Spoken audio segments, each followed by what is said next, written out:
In a jaw-dropping live TV moment, Hollywood legend Clint Eastwood takes on a liberal TV host in the most savage way possible. When the host tries to challenge Eastwood with typical leftist narratives, the actor fires back with brutal honesty, leaving everyone in the studio stunned. His response was so unexpected that the host was left speechless. The studio lights burned bright as the cameras rolled, capturing the moment that no one in the audience would ever forget.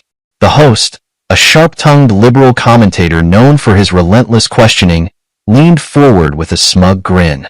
"Clint, don't you think your views are a bit outdated?" he asked, his voice dripping with condescension.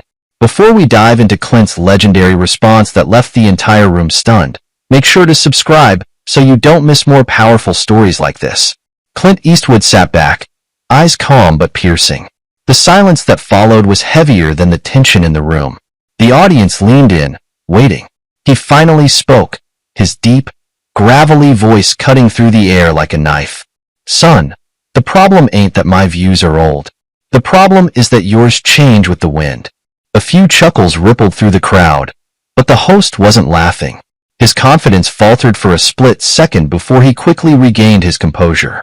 "Well, Clint, times change, and we evolve. The world today," Clint raised a hand, stopping him mid-sentence. "Times may change, but truth don't." The room went dead silent. Even the production crew, who had seen hundreds of interviews, knew something was different about this one. The host cleared his throat, shifting in his seat. He wasn't used to being challenged like this, at least not by someone as sharp as Clint. But surely, you can agree that the world today isn't what it used to be. People are more progressive now. Clint leaned forward, his face unreadable. "You call it progress. I call it losing common sense." A murmur spread through the audience. The host's smugness wavered, but he wasn't ready to give up. "So, you're saying people should live in the past? That we shouldn't change?" Clint smirked, shaking his head. "No, I'm saying a tree without roots falls over. And right now, I see a lot of people toppling." The host's face tightened. He had brought Clint on the show expecting an easy debate, maybe even a few laughs at his expense. But Clint wasn't playing his game. Instead, he was rewriting the rules. The tension in the room was thick, but no one, especially the host, was prepared for what Clint would say next. The host forced a laugh, but it didn't land. His usual charm wasn't working, and he could feel the control slipping from his hands. He leaned forward, gripping his cue cards a little tighter. "So, Clint, are you saying you don't believe in progress? That society should just stay stuck in the past?" Clint exhaled, shaking his head slightly. "I believe in progress, but I also believe in backbone. And what I see nowadays, a whole lot of bending over backwards to please people who get offended by their own shadows." The audience gasped. Some clapped. Others exchanged wide-eyed glances. The host swallowed, struggling to regain his footing. "Well, surely, Clint," he said, forcing another chuckle.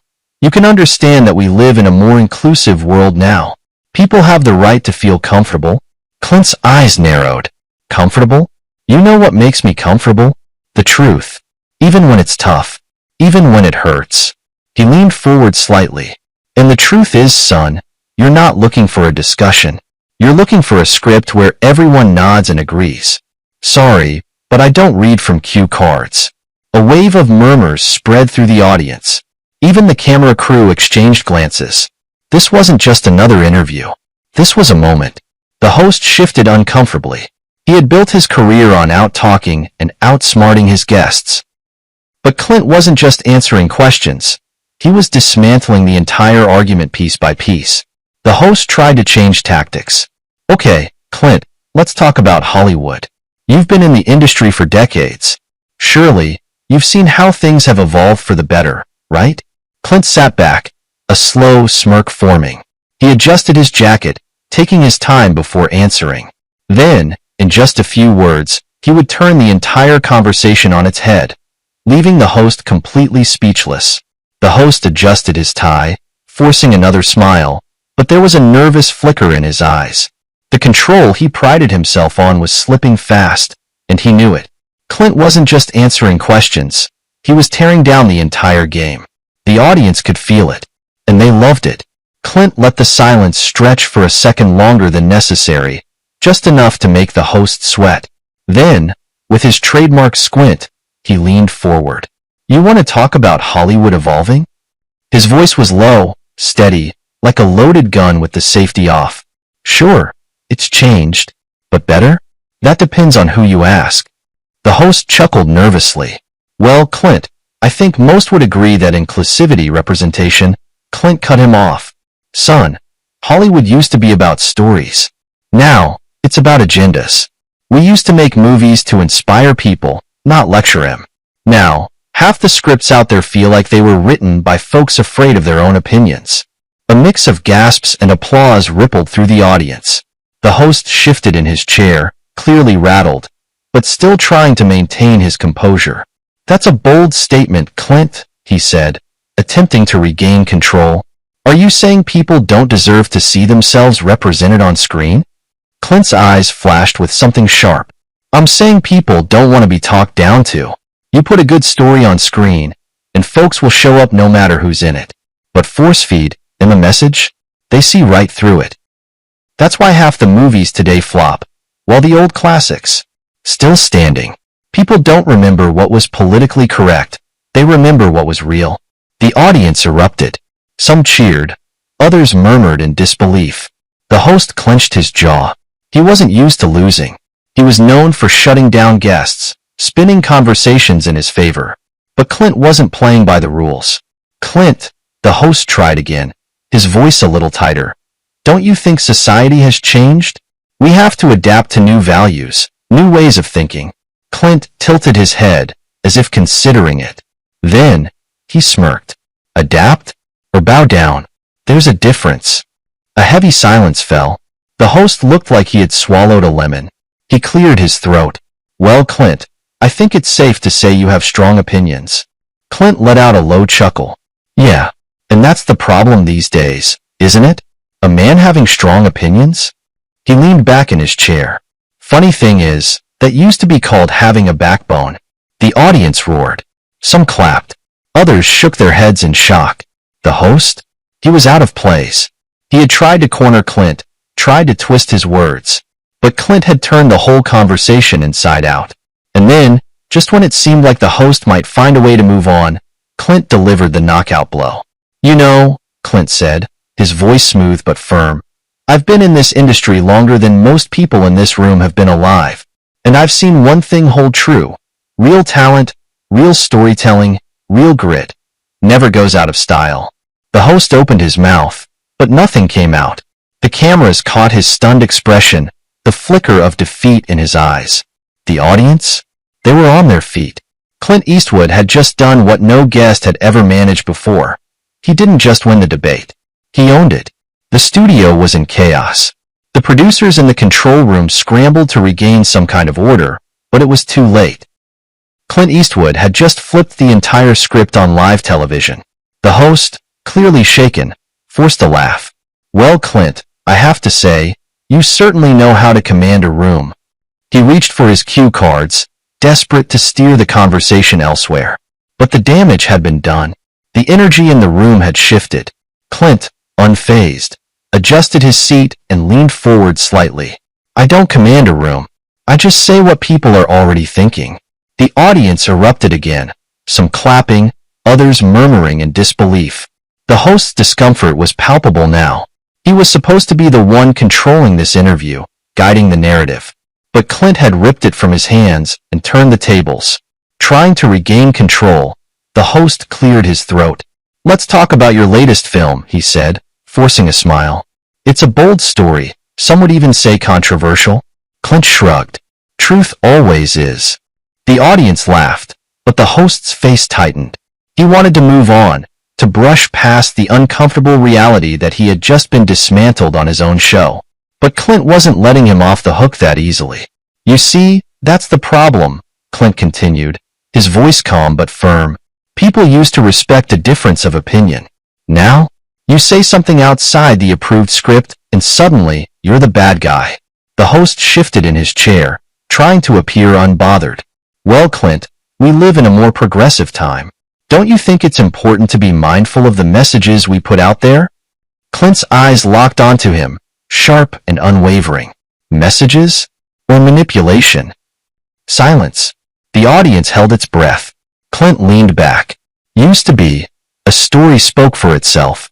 Now, they tell you what to think, what to believe, who the villain is before the movie even starts. That ain't storytelling. That's propaganda. The tension in the room was thick. The host looked toward his producers, hoping for some sort of rescue, but no one had a solution. This was Clint Eastwood. You didn't just shut him down. Listen, Clint finally said. His voice softer now, but still commanding. People aren't stupid. They don't need Hollywood to lecture them on right and wrong. They just want a good story. Something real. Something honest. The audience erupted into applause. The host's jaw tightened. He had lost. And worse, he knew it. The camera zoomed in on Clint as he gave a small, knowing smirk. He had seen this game played 100 times before. But tonight, he had rewritten the rules. The host forced another uneasy chuckle, but his fingers gripped the edge of his desk. His carefully rehearsed plan had unraveled, and he was struggling to salvage what was left of his authority. Well, Clint, he said, trying to sound composed, surely, you can admit that times have changed. Audiences expect a more inclusive message now. Isn't it important for Hollywood to evolve with the culture? Clint let the question hang in the air for a moment, his weathered face unreadable. Then, with a slow, deliberate nod, he spoke. Evolve, he repeated. Sure, but evolution ain't forcing people to think one way. It ain't about silencing the past, rewriting history, or shaming folks for having an opinion. He leaned forward slightly, his presence overwhelming.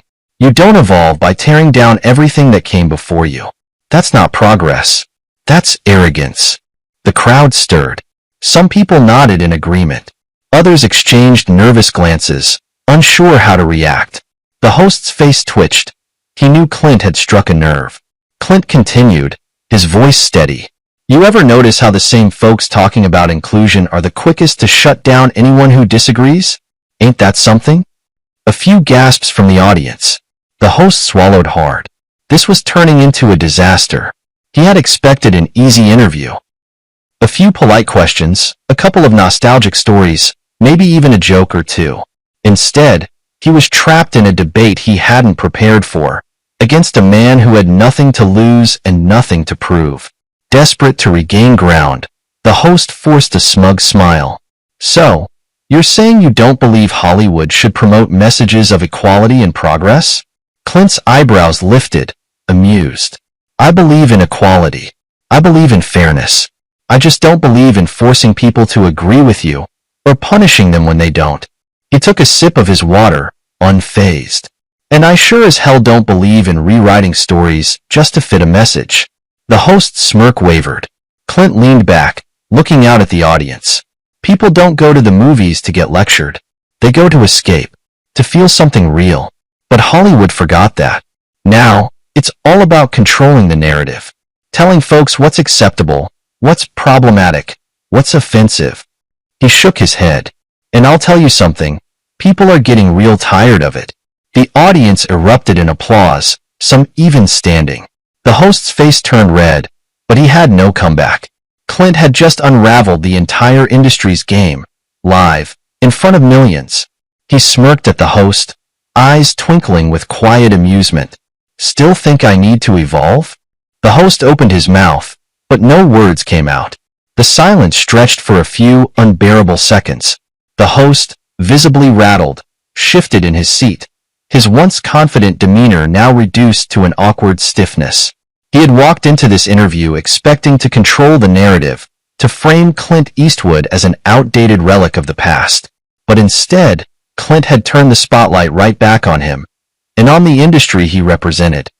The audience, still buzzing from Clint's last words, watched with anticipation. Some were grinning, others were nodding in agreement. A few had their arms crossed, clearly unsettled. But no one was bored. The host cleared his throat and forced a laugh, though it sounded hollow. Well, Clint, you certainly have a way with words, he said, trying to regain control. But don't you think that Hollywood's efforts to push for a more progressive message are meant to make the world a better place? Clint took his time before responding. He glanced at the cameras, then back at the host, his expression calm but sharp. A better place? He echoed. You tell me. If things are so much better, why are folks more divided than ever? Why is everyone walking on eggshells, afraid to say the wrong thing? Why is it that the same industry that claims to stand for freedom of speech is the first to blacklist someone who dares to think differently? The host's smile faltered again. Clint wasn't raising his voice. He wasn't getting emotional. He was simply stating facts, and the weight of his words was undeniable. The audience shifted again. This wasn't just an interview anymore. This was a reckoning. Clint leaned forward slightly, his eyes locked onto the host's. Movies used to be about telling great stories. Not agendas. Not lectures. Just stories that made people feel something real. That's why folks loved them. That's why they lasted. But somewhere along the way, Hollywood forgot that. He shook his head. And that's why people are walking away. The room was dead silent now. Even those who disagreed with him couldn't deny the truth in his words. The host, realizing he was outmatched, let out a small sigh and forced another laugh. Well, Clint, I guess that's what makes you an icon, he said, trying to wrap things up before the interview unraveled any further. Always speaking your mind. Clint smirked, sitting back in his chair. It ain't about speaking my mind, he said. It's about saying what everyone's already thinking, but don't have the guts to say. The audience erupted in applause. Some people stood up, cheering. Others clapped hesitantly, caught between their own beliefs and the undeniable power of Clint's words. The host gave a tight-lipped smile, knowing the damage was done. He had invited Clint Eastwood onto his show to make a point. But instead, Clint had made his own, loud and clear. And as the cameras panned to Clint's unwavering expression, the truth was undeniable. In an industry full of scripted lines and controlled narratives, Clint Eastwood had just delivered the most unscripted moment of all.